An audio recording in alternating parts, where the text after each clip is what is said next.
Hey, what's going on, man? This is Big Grime. I've been producing and engineering and managing artists altogether about 8 years. Uh, right now, I kind of want to talk to the artists out there, whether it be rap, hip hop, R&B, rock, or whatever. And I want to talk to you and kind of get you to come to some conclusions about yourself as far as you being an artist, and for the ones who wants to make it or the ones who just want to play around. If you really want to make it, these are the first thing steps that you got to take in order to get there. Number one, you have to determine and be honest with yourself. Are you a recreational artist or are you a professional artist? How do you determine that?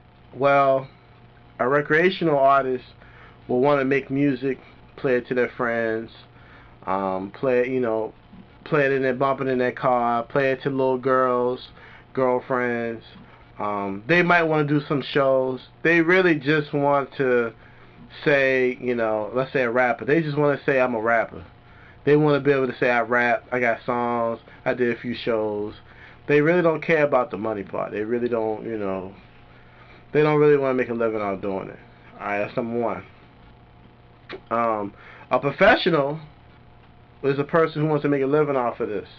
I mean, they want the fame because kind of the fame and the money kind of go hand in hand a little bit. If you're not famous or popular, so to speak, then people won't come to your shows.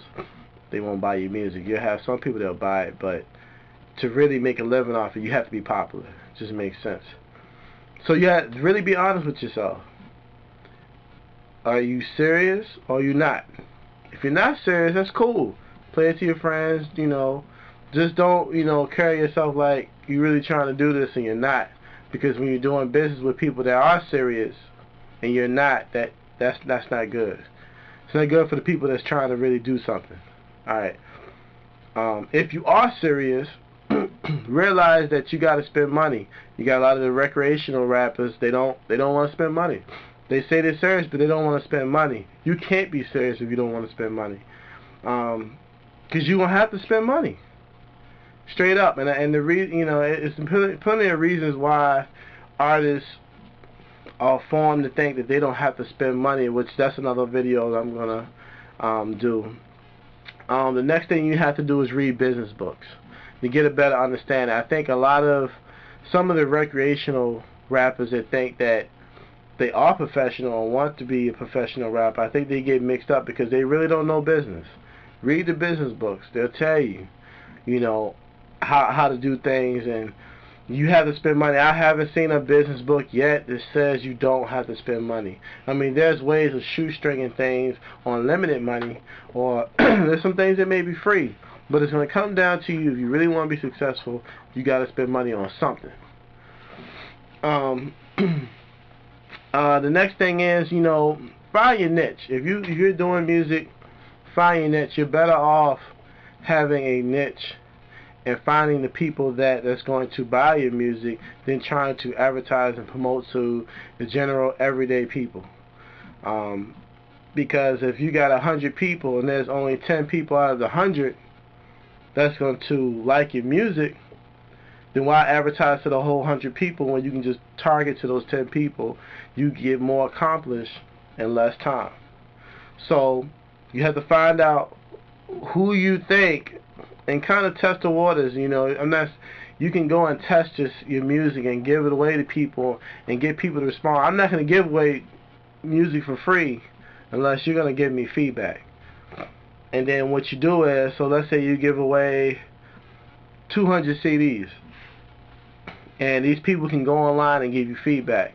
Well, out of all the positive feedbacks that you get, what I would do is figure out of all those people, what are the people that like my music, what characteristics do they have? What race are they? What's the age group? Where they live? Etc. And then you can kind of narrow down who is your niche or who are your fan base. Once you figure out what your fan base is, all you have to do is target those people to sell your music and you'll be successful. Another thing goes into being an artist. We kind of jump around different things, but another idea is advertising and being seen in multiple places. It's one thing to see somebody's poster, but never hear their music, or hear their music one time and never hear it again. See them on MySpace, okay, that's fine. But imagine if you saw somebody on MySpace. You go somewhere, you see that poster. You hear their advertising ad on the radio.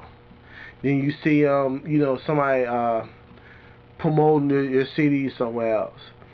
When they see you in multiple places, especially multiple cities, or towns, then you start to look like a professional. Like, hold on, this guy really do this. He not just saying that he rap. I mean, he on the radio, he here, he on the poster, he in the paper. And when you're in multiple places, that's when people start to look at you as a professional, or somebody famous, so to speak. I mean, I've had artists that just had posters and people was all over them. You know, the music was good, but they just had posters and they were all over them. So imagine being seen in different multiple places. Really think about it. The only reason why you look at artists as a major artist is because you see them everywhere. You see them on TV, you see them on movies, you see them on magazines.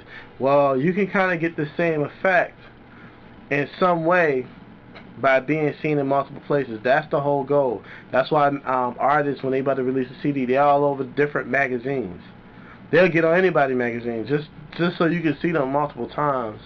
And sometimes you ever hear a song on the radio and you see it the first time, you might not like it. But if you keep hearing it, you start to like it. So, you know, you have to be seen multiple times. And that gives you that professional image of you being a major artist and not just a local or just somebody unsigned. You know, they may kind of assume that you're on a major record label just because only those type of people get that type of exposure. So that's a few ideas that I have, and I hope you learned something. I'm going to take certain parts and get more in detail how you can do some of these things, but in general, if you can get some of those things established in your career, you'll be straight. Make sure you check me out, myspace.com/BigGrime1, and you don't have to spell out one, just type the number 1. Peace.